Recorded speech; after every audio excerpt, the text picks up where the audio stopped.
Welcome to my channel. Netgear Nighthawk WiFi 7 Rs 600 Reset and Password Recovery Step-by-Step Guide.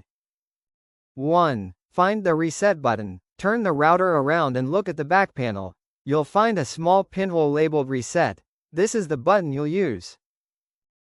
2. Grab something small. You'll need a paperclip, SIM pin, or even a toothpick. Just something thin enough to press inside that hole. 3. Keep the router powered on. Don't unplug the device. You can perform reset only when the router is powered on.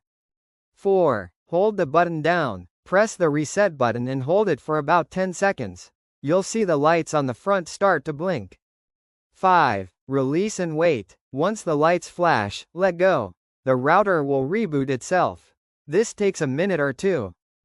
6. Know what just happened. Your router is now back to factory settings.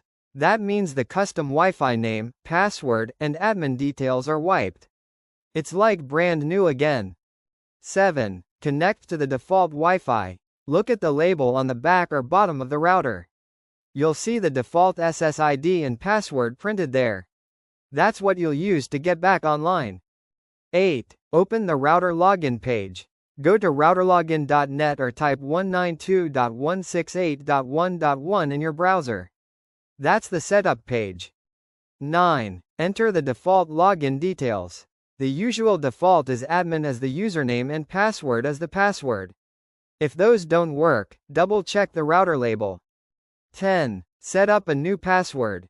During the setup, the system will ask you to create a new admin password. Pick something strong but easy enough to remember. Don't leave it as default.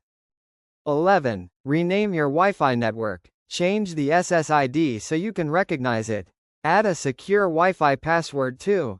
That way, nobody's sneaking onto your network. 12. Save everything and reconnect. After you finish setup, your devices may drop from Wi-Fi. Just reconnect using the new name and password you created. Thanks for watching.